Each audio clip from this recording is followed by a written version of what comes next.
Boy, the pace has been frantic in this political season, and it certainly was today. We got a lot to cover on this Friday night. Welcome in to that, Dan York's State of Mind. I hope your state of mind is good on a Friday night. We are now almost, we're 10 days away from election, and tonight we have Cormick Lynch back in. He's the Republican candidate for Congress, and he hasn't gotten a lot of attention, but he's a very bright guy. He's blue chip other than having a big fat wallet of political donations to work with, and unfortunately these days that's what you have to have. But you know what, we'll have an optimistic conversation about his candidacy and a whole lot more, including your state of mind, up front in the program. Let's dig in and tell you what we're thinking about. There's some good news and some bad news, which ain't so bad, they say, when it comes to Ebola. Buddy Cianci's poll numbers, a little bit of a problem, and a little bit of a mishap today in the news that may cause him a little bit of agita. And then it's about his old style GOTV, and you know what that means, right? I'll tell you in a minute. We had a lieutenant governor debate here that I promised to follow up over, and so I'm going to deliver that to you. And yes, reportedly, Mrs. Clinton is in the House. Then we'll check on you. By the way, program note, some of you may have been confused because you watched this program in its original time period at 7:30 each weeknight. On Wednesday, we had our lieutenant gubernatorial debate, and then on Thursday, we had our lieutenant gubernatorial debate. The reason being, on Wednesday night, we had a Murphy's Law type of situation here, technically, that caused some challenges, and we were unable to, on Thursday, put a full program together. So that's why that happened. By the way, for those of you watching at 7:30, know that the repeat is usually 11:30, and that's widely viewed too. Sometimes I neglect to talk to you about that, but tonight it'll be 10:30 because we've got the World Series on Fox, moving the 10 p.m. news on Fox to 10 o'clock, and then we'll follow behind that. There will be a quiz on that in just a moment. All right, let me get to the headline here. Good news, bad news. First, we got some good news. The good news is that Mr. Mukpo is free of virus, and that is a good thing. He's back home in Providence. The good news as well is that the nurse who had Ebola, one of them at least, who went to the NIH in Washington, is doing well. Thank you. Although I no longer have Ebola, I know that it may be a while before I have my strength back. So with gratitude and respect for everyone's concern, I ask for my privacy and for my family's privacy to be respected as I return to Texas and try to get back to a normal life and reunite with my dog Bentley. Thank you, everyone. That's cute. That's heartwarming. She's young, huh? Wow. She must have been traumatized. This isolation of 21 days when it comes to recovering from Ebola is hard, really hard. And now we've got another doctor who's going to experience that. He comes from Guinea after his great worldly work out there. He lives in Harlem, and he's got it. New Yorkers who have not been exposed to an infected person's bodily fluids are not at all at risk. Spencer had been monitoring his temperature twice a day since returning from Guinea, where he treated Ebola patients. Health officials say he was not contagious when he went for a jog, rode the subway, visited a restaurant, and took a car service this week, even going bowling in Brooklyn the night before he was diagnosed. Trying to figure out how you jump from no temp to 103 in that fell swoop, right? So the New York officials, they literally put an investigative team out there to find out who he's seen. And just like they did in Dallas, it's a whole big trace back. Hopefully everyone else is going to be good. His fiance has been quarantined, and Bellevue is amongst the best, so keep your fingers crossed on that one. Alrighty, so good news, bad news, hopefully good news. All right, next item. Let's come back home for some of the political stuff that's happening here. Polling data. Is Buddy Cianci in trouble? Remember, this whole race has been a litmus test on him, win or lose. The headline here, or the polling data here, rather, my bad, is this is what we had a month ago. We had him up 6 points, right, over Jorge Elorza in second place with Dan Harrop, who's become an embarrassment in this race, 6%. Now, Brown comes out with its own new poll. Here's the headline. Taubman Center releases its own statewide and city polls. And This is the data they came up with. Jorge Elorza up 10 points over Vincent Buddy Cianci, and Dan Harrop down to 3%. Harrop says, I may get out of the race. This is like his 13th different answer about whether he's going to be in this race or not. That 2.8% may matter, but he's going to be on the ballot one way or the other. He really has made a caricature of himself. Anyway, moving on, that is a very interesting little situation, right? So at Brown last week, they had a debate, and Cianci thought he got mishandled there, and you know, I was there as well, and I watched it, and it was a little bit of, let's put it this way, he was paying the price for being Buddy Cianci, right? But here's the Taubman Center director, Professor Marone, who says, you know what, be careful with this 10-point differential because there may be this interesting dynamic involved. Are we having a new Bradley effect, which we'll have to rename the Cianci effect? Is there a Cianci effect here, or do particularly young people not want to tell a stranger that they really, in their hearts, want to vote for Cianci? And I just have a hunch that there may be some of that playing here. I don't know if the professor's being diplomatic, not trying to upset Buddy Cianci, but it also may have been a little bit more democratically flavored, this poll, than normal, because it also showed Gina Raimondo up 10 over Alan Fung, and I'm not sure about that either, but you know, who am I and who are you? And November 4th is the ultimate poll. So you have to wonder, will this energize the Cianci camp or demoralize the Cianci camp? Speaking of the Cianci camp, here is the latest that he's dealing with. The news story is about the old style, get out the vote. That's what GOTV means. That is, you know, the on-the-ground battle that exists in every election. Here's the headline from today's Providence Journal, attempted ballot tampering reported at homeless shelter. This is the first story by Tom Mooney that talks about a couple of people who were official looking with clipboards, looking for mail ballots to collect on behalf of the people who live at this shelter, some permanently, some temporarily. And I guess they are reported to have, you know, muscled, my words, you know, one guy and saying, well, look, you know, return it, I'm not ready, return it, I'm not ready. Well, just give us the empty ballot and we'll figure it out. And he was like, what? You know, and that's the whole big problem there, right? Then WPRI.com reports that the two gentlemen who may have been at the place, by the way, which is loaded with cameras, so this shouldn't be very difficult. Anyway, the state police confirmed for Dan McGowan and Walpy Tova Channel 12 that, well, Dan told us. We confirmed that Colonel Stephen O'Donnell says that they are looking into whether the two men from Tom Mooney's story today were Providence police officers. Well, that makes perfect sense. So the police union is supporting Buddy Cianci. He's got a lot of people who happen to be police who can work on their off time to do this. This is kind of a weird deal. Cianci put out a statement about it today that kind of was, you know, ambivalent. Like, listen, it's all legal. This kind of work, mail ballot work, is legal. We'll cooperate. Don't know of any, you know, mispropriety. Da da da da da da da. I think he should have been more specific. Yeah, we know the two guys. We dispute that they were muscling the guy, or they were muscling the guy, and we have now asked them no longer to volunteer for us. In other words, be a little bit more specific about the response. It leaves this cloud over Buddy Cianci that it's nothing but old-style Chicago politics, and you know, that's not benefiting him either. There'll be more to come. By the way, the idea that the police got involved, I'm told from the newsroom that, from the TV newsroom, just some chatter, and you'll find this in the reporting on television, that Tom Mooney, actually, the reporter at the Journal, responded to this gentleman's phone call. In other words, the guy who lives at the place called the reporter, he comes down, and then when he comes down and checks in with the shelter director, she then calls the police. That's what I'm told. And so, you know, it's the mess of the election in the city of Providence. All right, next item, real quick here. And it's not going to be that quick. Let me just dig through this as best I can. So I promised you a follow-up. We had a dispute over HealthSource, the health exchange, and the lieutenant governor's debate on Wednesday. Here's a headline that kind of talks about it. And this was the assertion that they differ on the future of HealthSource Rhode Island. Not necessarily. Here's what Dan McKee, the Cumberland mayor and Democratic candidate for lieutenant governor, complained about with Catherine Taylor, the Republican, Wednesday night.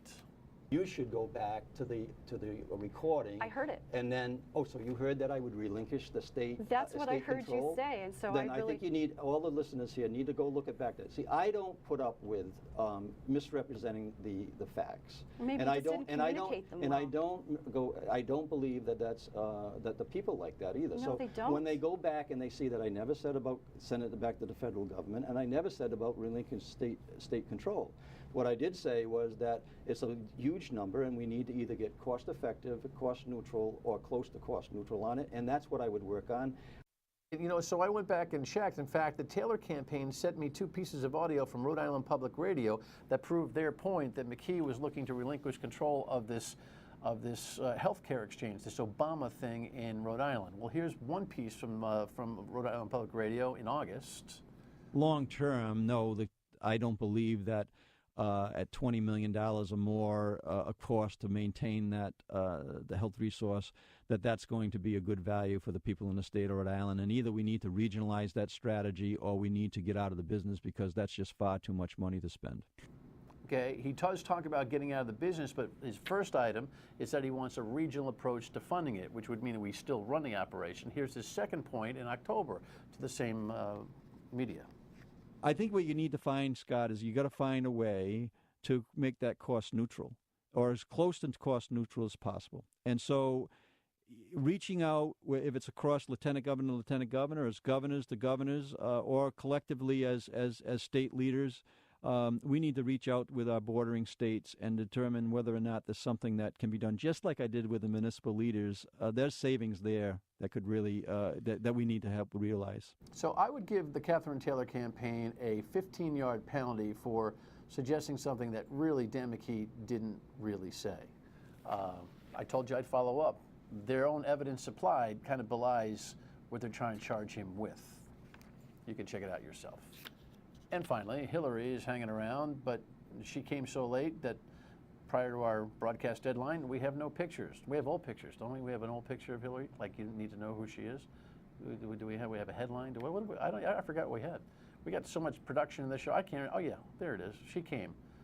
Simple as that. And she was also up there for Martha Coakley, who reportedly is getting her bell rung with Charlie Baker in that Massachusetts gubernatorial race. There was some scene setting at Rhode Island College, except that was a different rally because you know what? She was late. But we'll check in on Monday about what happened on Friday. There's Hillary Clinton. You may know who she is. When we come back, Cormick Lynch. No, my state of mind. I have to do that. See, I changed this, my decision, and I changed the format of the show. And now Jess is yelling at me and Rox had a heart attack. That's okay. Just put up the phone number here. You call me about anything I just said. We're putting this up front in the show because I want to hear more from you, right? 228-1886 is the number. Call me, leave me a voicemail, or send me an email, whatever. Here's a Facebook post on Rue Reese, who was here the other day. Rue, you need to get out in public and, because we haven't seen you. That's what Randy was saying on the Facebook page. You know who Rue Reese is, right? He's running against Jim Langevin in the 1st District for Congress. That's Rue. Rue, they say you need to get out more. Can I go now? I can break now? I can break now. Cormick Lynch is next. He wants to get in on the show, for God's sake. He's running for Congress, too.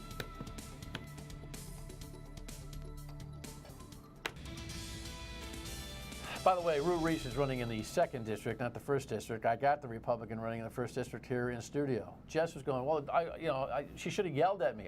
Don't you like it when they yell? Tell me on your state of mind that you like it when they yell at me on the air, because it makes the show more fun. I mean, it's not like this is, we're not in church, for heaven's sakes. Here's the headline.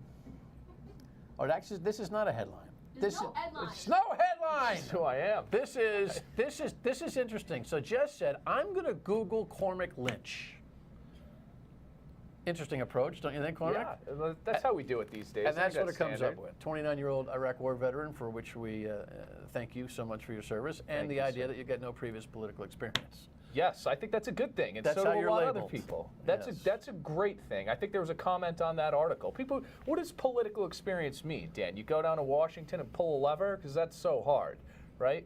You get some real-world experience, some people that understand the needs of the common man, common woman, the working class, because it's being eviscerated, and get some true forceful representation down there in Washington. All right, then, and that'll wrap it up.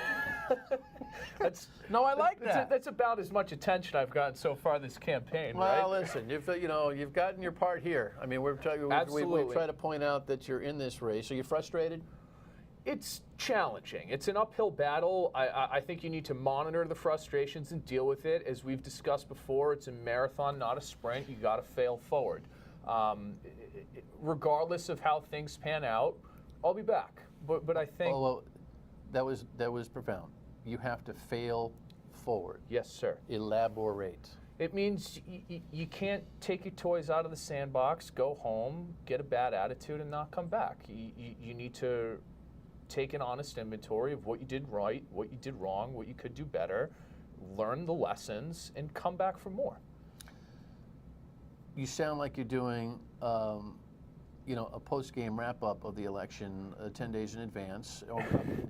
But I understand, and I respect it, because I think you're probably being pretty practical. My guess is you don't think you're going to win this race. I think there's still a chance, right? A lot of people have said to me, listen, kid, we like what we see, right? But come back in 2016. And that's what I mean when I say it's kind of frustrating, because in 2016, if Hillary Clinton is the presidential nominee for the Democrats, it's going to be very hard for anyone to get one of these congressional seats, right? I could raise 7 figures in 2016. Wave. Exactly. Here's the thing. There's no master lever in 2016 in Rhode Island. You're right. It's still going to pull out more of a left demographic, I think, with it being a presidential election year. But let me tell you why I think 2014 is a year we have to seize. It's not a presidential election year. The last non-presidential election year, 2010, Cicilline won with 50.3% of the vote. There's no way you can tell me he's more popular now than he was in 2010, right? Everyone looks at how much the Republicans are pulling. Everyone looks, they say, Doherty pulled 42%, had 7 figures. That doesn't mean Cicilline's pulling 58.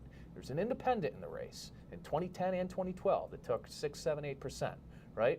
There's no independent in the race this time. It's my name and his name on the ballot. That's it.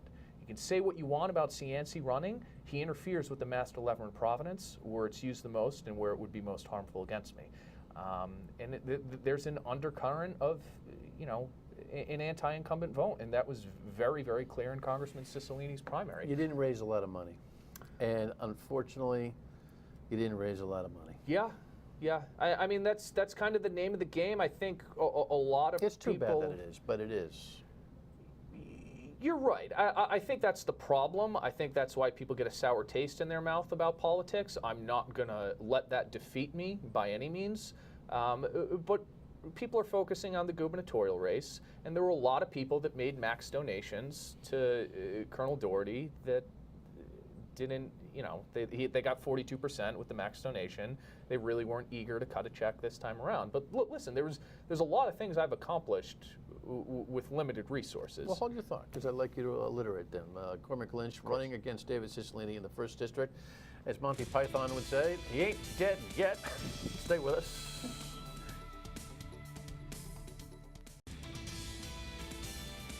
So you were going to run a list of the things that you think you've accomplished, Cormick Lynch, candidate for Congress against David Cicilline in the 1st District? Yes, I think no matter if I win or lose, I've brought a lot of very important issues to attention. For example, the congressman wrote a letter to John Kerry regarding the Marine that's jailed in Mexico, right? He didn't seem to care too much about that issue before a Marine combat veteran was running against him and challenging. Weird story, man. The guy just kind of drives over the border with a weapon, and you don't. I can't believe America hasn't just put its thumb back down and said, get him back. Right. With all we do for you, get him back yesterday. And the only reason he's not back yet is because he hasn't been demanded back politically, and there hasn't been enough pressure on the Secretary of State, John Kerry. Right. But you know what? If that kid gets out a week earlier because Congressman Cicilline wrote John Kerry a letter, this candidacy was worthwhile. Because you think you forced influenced that. Good for you. What absolutely. else? I think the issues with the tepid response to Ebola. I think the common denominator of government inaction and government mismanagement, and I think it's refreshing to see that And a 29-year-old kid who's never held political office before can walk off the street and do something. It's a validation of my First Amendment right. All right, listen, it's not like this has got to be your swan song. I mean, I will have you back after the election if you so choose to want to engage the process. Absolutely. But let me ask you this, because people also they may not want to waste their vote on someone who's making a one-timer. So tell me, are you in this for the long haul? Yes, I'll be back. 2016, you will be a candidate for Congress? I'm not going to delay my life until 2016 and then run again, right? I will run again.